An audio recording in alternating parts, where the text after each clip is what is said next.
بسم الله الرحمن الرحيم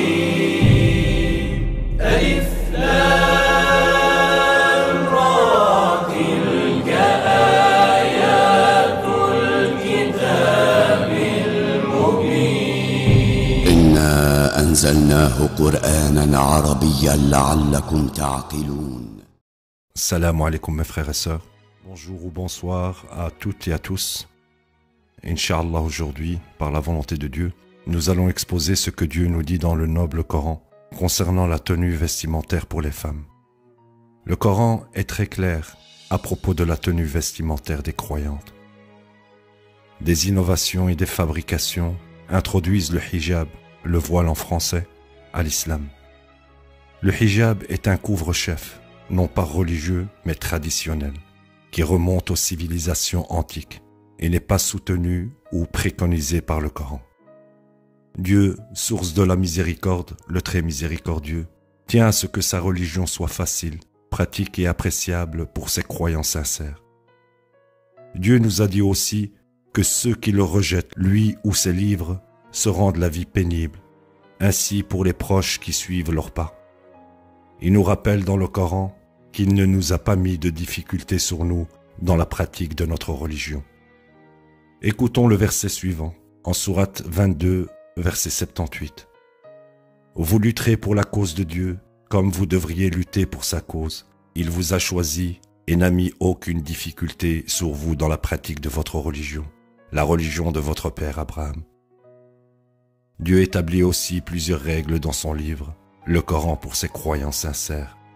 Rompre avec la moindre de ces règles ou rejeter l'une d'elles signifie la perte, l'égarement, la misère et la souffrance éternelle.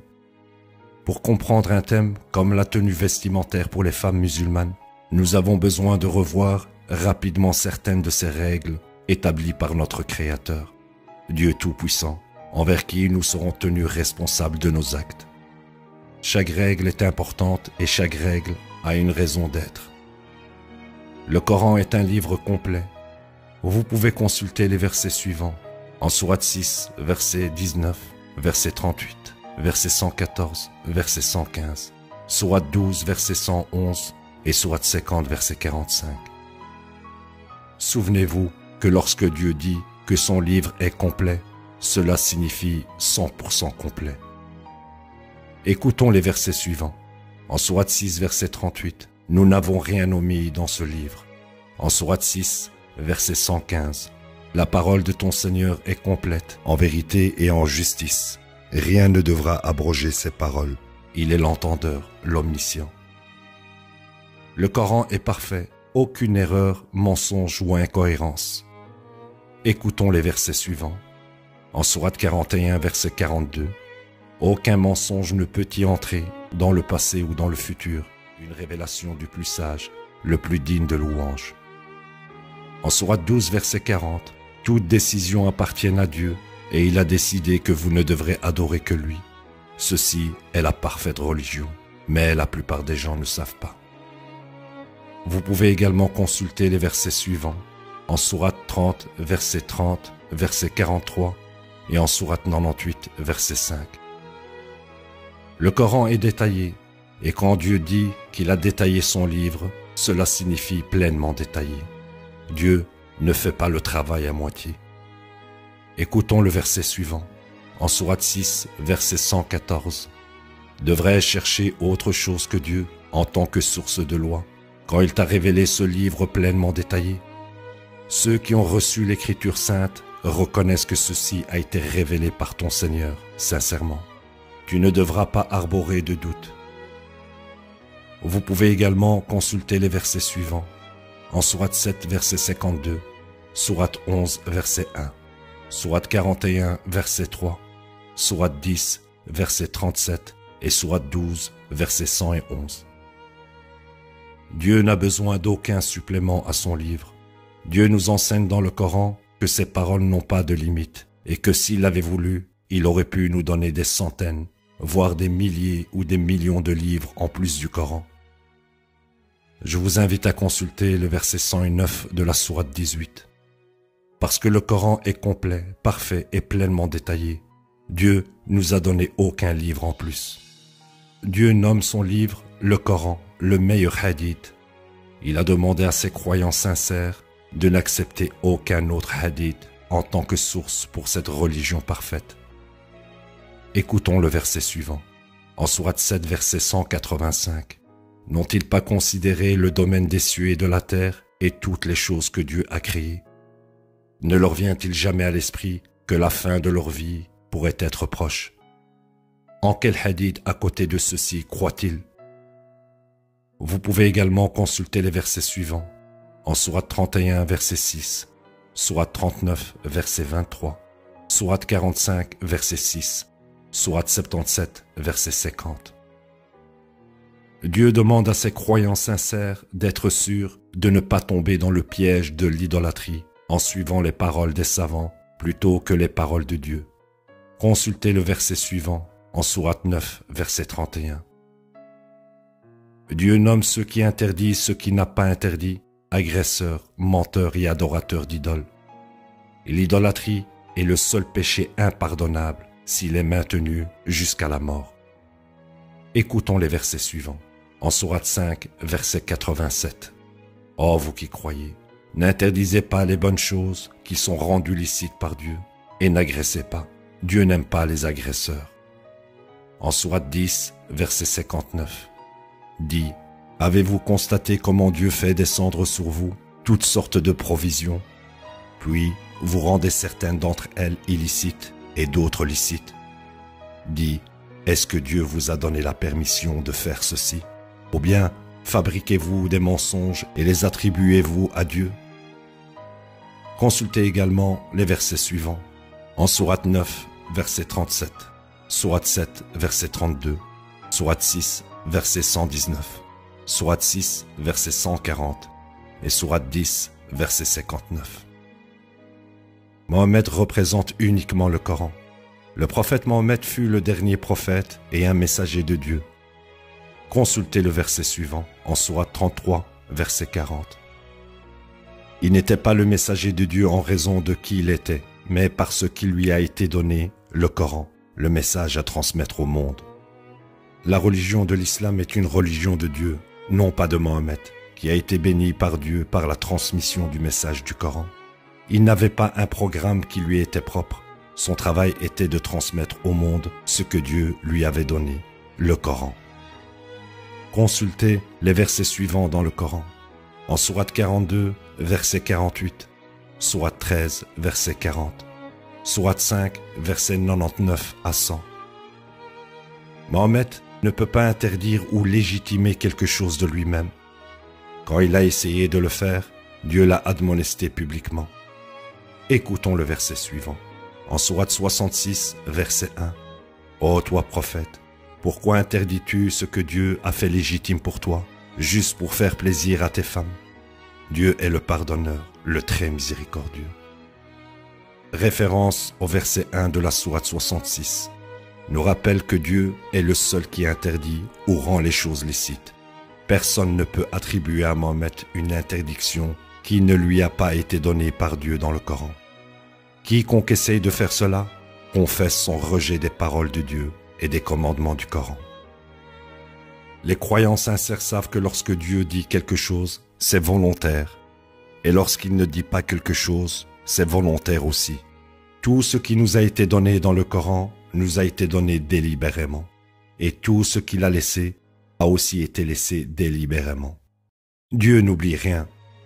Consultez dans le Coran le verset suivant, en sourate 19, verset 64. Nous ne devons pas ajouter à cette religion ce que Dieu a délibérément laissé et prétendre que cela vient de lui ou de son messager. Son messager a un seul message, le Coran et rien d'autre. Dieu nous a dit que ses paroles n'ont pas de limite. Consultez le verset 109 de la sourate 18 dans le Coran. Dieu n'a pas besoin de nous pour améliorer son livre, le Coran, mais nous avons vraiment beaucoup besoin de lui pour tous les aspects de nos vies. Ceux qui pensent qu'il y a des améliorations à faire au Coran ne veulent qu'une seule chose, la reconnaissance de leurs idoles comme Dieu en plus du seul et unique Dieu. Les hadiths fabriqués ont essayé d'ajouter à l'islam ce que les mécréants ont pensé que Dieu a oublié dans le Coran. Dieu demande à ses croyants sincères de vérifier chacune des informations qu'ils voient, ou entendent, ou lisent. Écoutons le verset suivant. En sourate 17, verset 36. Vous ne devrez pas accepter d'informations, à moins que vous ne les ayez vérifiées par vous-même. Je vous ai donné l'ouïe, la vue et le cerveau, et vous êtes responsable de les utiliser. Donc, veuillez vérifier de vous-même toute information. 3 règles pour la tenue vestimentaire en islam. Première règle, le meilleur vêtement. Écoutons le verset suivant. En sourate 7, verset 26. Ô enfants d'Adam, nous vous avons pourvu de vêtements pour couvrir vos corps ainsi que pour le luxe. Mais le meilleur vêtement est le vêtement de la droiture. Ceux-ci sont quelques-uns des signes de Dieu afin qu'ils puissent prendre considération. Ceci est une règle de base de la tenue vestimentaire dans le Coran. La seconde règle se trouve dans le verset 31 de la sourate 24. Ici, Dieu ordonne aux femmes de couvrir leur poitrine chaque fois qu'elles s'habillent. Mais avant de citer le verset 31 de la sourate 24, examinons certains mots cruciaux toujours mentionnés lors de ce sujet, à savoir le hijab et khimar. Le mot hijab dans le Coran. Hijab est le terme utilisé par de nombreuses femmes musulmanes pour décrire leur couvre-chef, qui peut inclure ou non de couvrir leur visage excepté les yeux, et parfois de couvrir les yeux également. Le mot arabe hijab peut être traduit par voile. Les autres significations pour le mot hijab sont couverture, manteau, rideau, drap, cloison. Peut-on trouver le mot hijab dans le Coran? Le mot hijab apparaît 7 fois dans le Coran, 5 d'entre eux hijab et 2 fois comme hijaban. Je vous invite à consulter dans le Coran les versets suivants. En sourate 7, verset 46, sourate 33, verset 53, sourate 38, verset 32, sourate 41, verset 5, sourate 42, verset 51, sourate 17, verset 45 et sourate 19, verset 17. Aucun de ces termes, hijab, n'est utilisé dans le Coran en référence à ce que les musulmans traditionnalistes appellent de nos jours hijab comme tenue vestimentaire pour la femme musulmane. Dieu savait et sait que les générations après la mort de Mohammed, les musulmans utiliseront le mot hijab pour inventer une tenue vestimentaire qui n'a jamais autorisé. Dieu a utilisé le mot hijab avant eux, juste comme il a utilisé le mot hadith avant eux. Hijab dans le Coran n'a aucun rapport avec la tenue vestimentaire des femmes musulmanes. L'environnement historique. Alors que beaucoup de musulmans nomment hijab comme une tenue vestimentaire islamique, ils sont totalement ignorants du fait que hijab est une tenue vestimentaire qui n'a aucun rapport avec l'islam et n'a aucun rapport avec le Coran. Le hijab, le voile en français, remonte aux civilisations antiques. On le retrouve du début à la fin de l'ère gréco-romaine. On peut en voir la preuve dans les découvertes archéologiques, soit à travers les fragments de poterie, les peintures, soit dans les lois civiles transcrites. Dans la culture gréco-romaine, les hommes et les femmes portaient un couvre-chef dans les contextes religieux. La tradition de porter le voile par les femmes et le couvre-chef par les hommes fut alors adoptée par les Juifs qui l'inscrivirent dans le Talmud. Le Talmud est l'équivalent des hadiths et de la Sunna. Ce ne sont pas les paroles de Dieu non plus. Puis les chrétiens firent de même.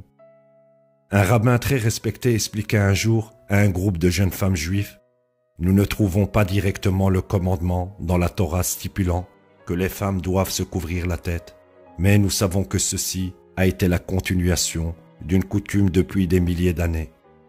Après la mort du prophète Mohammed, les auteurs des livres des hadiths adoptèrent et encouragèrent cette ancienne tradition du couvre-chef. Les auteurs des livres de hadith copièrent les juifs, comme ils le firent avec beaucoup d'autres traditions, et les attribuèrent aux prophètes parce que le Coran ne l'ordonne pas.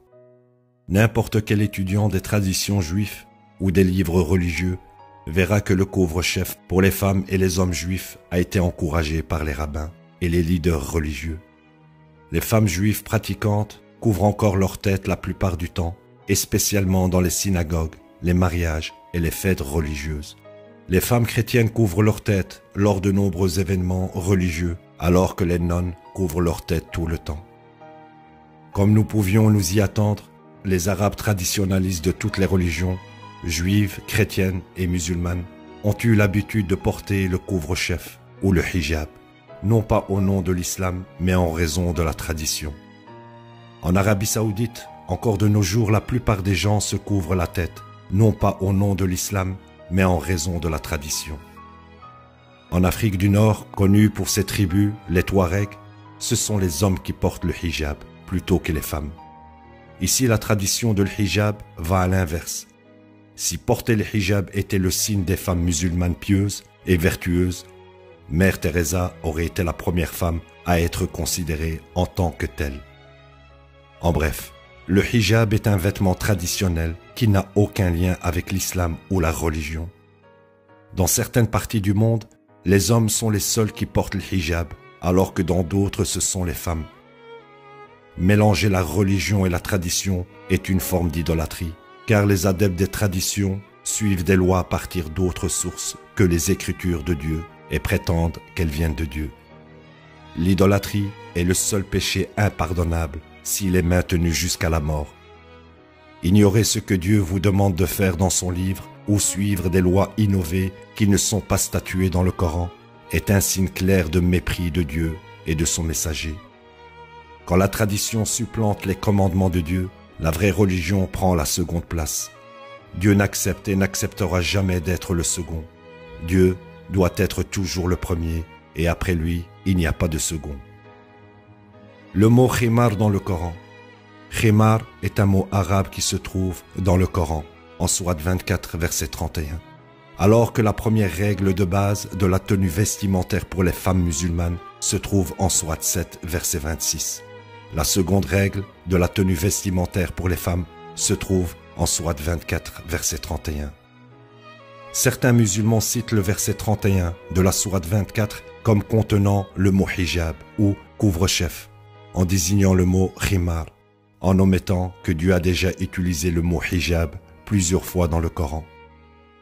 Celles et ceux bénis par Dieu peuvent voir que l'utilisation du mot khimar dans ce verset ne désigne pas hijab ou couvre-chef. Ceux qui citent ce verset ajoutent généralement couvre-chef, voile, après le mot khimar et généralement entre parenthèses, parce que c'est leur ajout au verset et pas celle de Dieu. Écoutons le verset suivant, en sourate 24, verset 31. « Et dit aux croyantes de baisser les yeux et de maintenir leur chasteté. Elles ne révéleront pas de partie de leur corps, hormis ce qui est nécessaire. Elles couvriront leur poitrine et ne relâcheront pas ce code en présence d'autres que leurs maris, leurs pères, les pères de leurs maris, leurs fils, les fils de leurs maris, leurs frères, les fils de leurs frères, les fils de leurs sœurs, d'autres femmes, les serviteurs mâles ou les employés dont l'appétit sexuel a été annulé, ou les enfants qui n'ont pas atteint la puberté. Elles ne frapperont pas des pieds lorsqu'elles marchent afin de secouer et révéler certains détails de leur corps. Vous vous repentirez tous auprès de Dieu, ô vous croyants, afin que vous puissiez réussir. » En référence au verset 31 de la sourate 24, Dieu demande aux femmes d'utiliser ce qui les couvre, khimar, pouvant être une robe, une veste, un châle, une chemise, une blouse, un foulard, pour couvrir leur poitrine et non pas leur tête ou leurs cheveux. Si Dieu voulait ordonner aux femmes de couvrir leur tête ou leurs cheveux, rien n'aurait pu l'empêcher de le faire. Dieu n'a pas de limite de mots. Dieu n'oublie pas. Dieu n'a pas ordonné aux femmes de se couvrir la tête ou les cheveux. Dieu n'attend pas les savants pour mettre les mots justes à sa place. Le mot pour poitrine est dans le verset 31 de la sourate 24.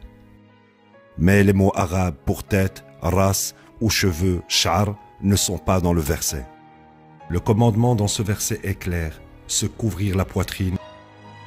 Mais la fabrication des savants et de la plupart des traducteurs est claire aussi en disant se couvrir la tête ou les cheveux. La dernière partie du verset 31 de la sourate 24 traduit comme « Elles ne devront pas taper des pieds lorsqu'elles se promènent afin de secouer et révéler certains détails de leur corps. » Les détails de leur corps peuvent être révélés ou ne pas être révélés par l'habit que vous portez, mais pas par votre couvre-chef. Notez aussi l'expression en sourate 24 verset 31. Elles ne devront pas révéler des parties de leur corps excepté ce qui est nécessaire. Cette expression peut sembler vague sur beaucoup parce qu'ils n'ont pas compris la miséricorde de Dieu. À nouveau, Dieu a utilisé ici ce terme très général pour nous donner la liberté de choisir, selon le contexte dans lequel nous vivons, la définition de ce qui est nécessaire. Cela ne dépend pas d'un savant ou de toute autre personne de définir cette expression. Dieu veut laisser cela à l'appréciation de chaque femme et personne ne peut l'emporter sur elle. Les femmes qui suivent la règle de base numéro 1, c'est-à-dire la droiture, n'auront aucun problème pour prendre la bonne décision quand il s'agit de ne pas montrer ce qui est nécessaire. Le mot zinatahuna dans le verset fait référence aux parties du corps de la femme, la beauté, qui peut être accentuée par le mouvement du corps lorsqu'elle marche et pas les ornements et les décorations artificielles comme certaines personnes l'interprètent ou le traduisent. À la fin du verset 31 de la sourate 24, Dieu a demandé aux femmes de ne pas taper des pieds pour montrer leur zinatahuna. Taper des pieds tout en marchant peut accentuer, exagérer ou remuer certaines parties du corps qui n'ont pas besoin d'être mis en évidence. Il est important de se rappeler que de taper des pieds tout en marchant n'a pas cet effet sur la tête, les cheveux ou le visage. Ils ne font donc pas partie de ce que Dieu appelle dans ce verset le zina caché. Accepter des ordres de quelqu'un d'autre que Dieu signifie l'idolâtrie. Ceci démontre à quel point la question de hijab, khimar est importante. Les femmes qui portent le hijab en raison d'un usage ou parce qu'elles aiment cela pour des raisons personnelles ne commettent pas de péché, aussi longtemps qu'elles savent que cela ne fait pas partie de cette religion parfaite. Celles qui le portent parce qu'elles pensent que Dieu l'a ordonné commettent l'idolâtrie, car Dieu ne l'a pas ordonné, alors que les savants, oui. Ces femmes se sont trouvées un autre Dieu que le seul qui révéla le Coran, complet, parfait et pleinement détaillé, pour leur dire qu'elles doivent se couvrir leur tête pour être musulmanes. L'idolâtrie est le seul péché impardonnable s'il est maintenu jusqu'à la mort. Je vous invite à consulter dans le Coran le verset 48 dans la sourate 4. Troisième règle, rallongez votre vêtement. La première réglementation de la tenue vestimentaire pour les femmes musulmanes est en sourate 7, verset 26. Le second en sourate 24, verset 31. Et le troisième est en sourate 33, verset 59. Écoutons le verset suivant. En sourate 33, verset 59. Ô prophète, dis à tes femmes, tes filles et les femmes des croyants qu'elles devront rallonger leurs vêtements. Ainsi, elles seront reconnues en tant que femmes vertueuses et éviteront d'être insultées. Dieu est pardonneur, le très miséricordieux. En référence au verset 59 de la sourate 33, Dieu érige l'autre réglementation pour la tenue vestimentaire des femmes musulmanes durant la vie du prophète. Bien que le verset parle au prophète, ce qui signifie que cette réglementation ne s'applique qu'au temps du prophète, juste comme l'ordre en sourate 49, verset 2. La description convient à l'esprit de l'islam et peut nous enseigner beaucoup. Si vous réfléchissez à ce verset et à la manière dont Dieu a ordonné aux prophètes de dire à ses femmes, ses filles et aux femmes des croyants de rallonger leurs vêtements, vous comprendrez la grande sagesse du plus sage, le plus miséricordieux. Et tous les vrais croyants savent que tout ce que Dieu dit, fait ou a fait est délibéré. Dis-leur d'allonger leurs vêtements et n'a jamais précisé la longueur. Dieu aurait pu dire, dis-leur d'allonger leurs vêtements jusqu'aux chevilles ou à mi-mollet ou jusqu'aux genoux, mais il ne l'a pas fait. Il ne l'a pas fait par miséricorde, pas parce qu'il l'a oublié, car Dieu n'oublie pas. Dieu sait que nous allons vivre dans des communautés différentes et que nous aurons différentes cultures. Et il tient à ce que la mise au point des détails mineurs de cette tenue vestimentaire reste à l'appréciation des gens de chaque communauté eux-mêmes. Il est clair que selon les versets cités dans cet exposé, la tenue vestimentaire pour les femmes musulmanes, d'après le Coran, est la droiture et la modestie. Dieu sait que cette modestie sera comprise différemment dans les différentes communautés et c'est pourquoi il nous a laissés libres de décider par nous-mêmes. Décider de ce qui est modeste selon la droiture. La modestie pour une femme qui vit à New York peut ne pas être acceptée par une femme qui vit au Caire. La modestie pour une femme qui vit au Caire peut ne pas être acceptée par une femme qui vit en Arabie Saoudite. La modestie pour une femme qui vit à Riyad en Arabie Saoudite peut ne pas être acceptée par une femme qui vit dans l'oasis d'un désert dans le même pays. Cette différence dans la manière dont nous percevons la modestie est bien connue de Dieu. Il nous a créés et il ne met aucune difficulté dans cette grande religion. Il nous a laissé décider de ce que doit être la modestie. Pour une personne savante ou non, le fait de mettre une limite et faire une conclusion à la place de Dieu sur la définition de la modestie et de confesser qu'il ou elle sait mieux que Dieu. Dieu laisse ceci à notre libre arbitre et personne n'a l'autorité de le restreindre. Cela doit rester libre. Relâcher la tenue vestimentaire. Dans le cadre familial, Dieu ne met pas de difficulté sur les femmes et leur a permis de relâcher leur tenue vestimentaire. Si vous réfléchissez au verset suivant, en sourate 33, verset 35 et sourate 24, verset 60, vous constaterez que Dieu n'a pas donné de détails sur ce que signifie ce relâchement, parce que chaque situation est différente. Une femme peut relâcher sa tenue vestimentaire devant le fils de son frère de 4 ans, mais pas autant que devant son fils de 16 ans. Écoutons le verset suivant, en sourate 33, verset 55.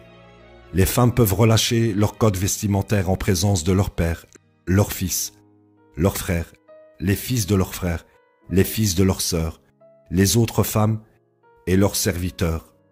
Elles révéreront Dieu. Dieu est témoin de toutes choses.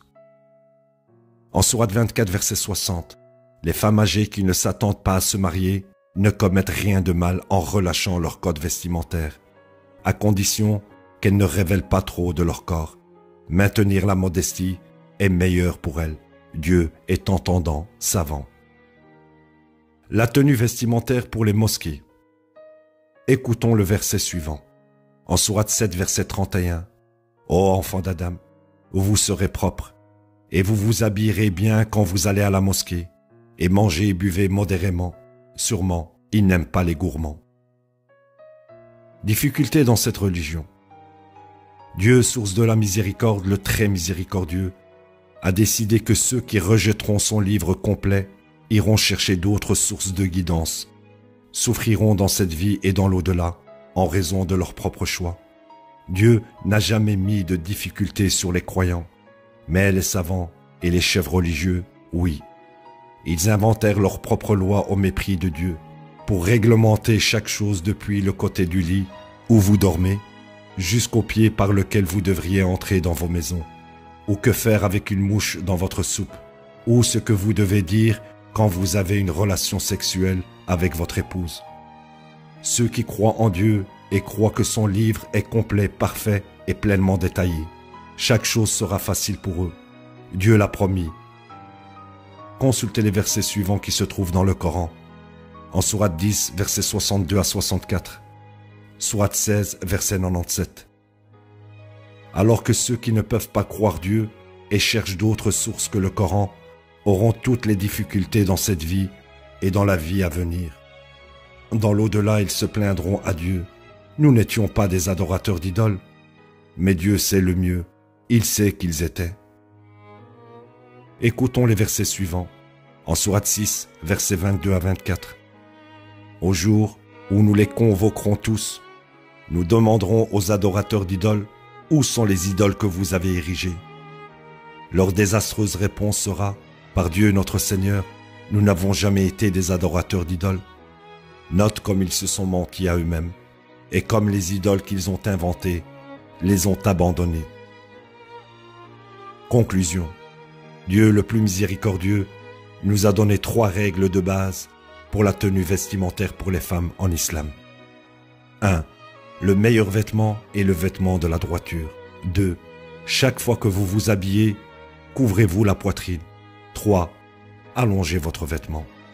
Bien que ces 3 règles de base puissent ne pas sembler suffisantes pour ceux qui n'ont pas confiance en Dieu, les vrais croyants savent que Dieu est suffisant.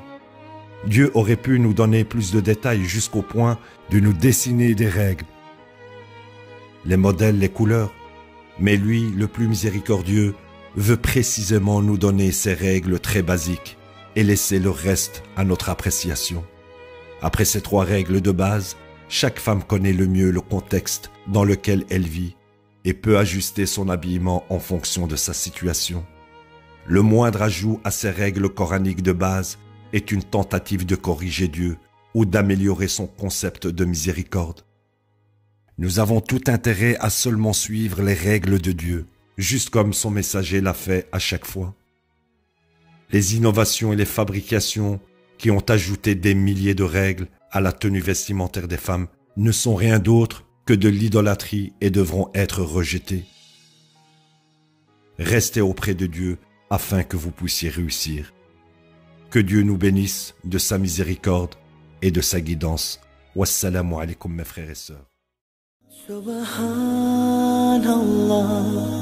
alhamdulillah, Allahu Akbar, walillahil hamd. Subhanallah, alhamdulillah, Allahu Akbar, walillahil hamd.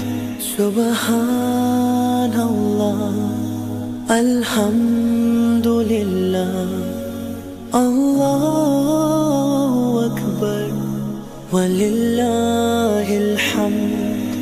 Subhanallah, alhamdulillah, Allahu Akbar, walillahil hamd.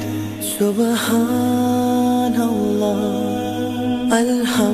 alhamdulillah, Allahu Akbar, walillahil hamd. Subhanallah, alhamdulillah, Allahu Akbar, walillahil hamd. Subhanallah, alhamdulillah, Allahu Akbar, walillahil hamd. Subhanallah, alhamdulillah, Allahu Akbar, walillahil hamd.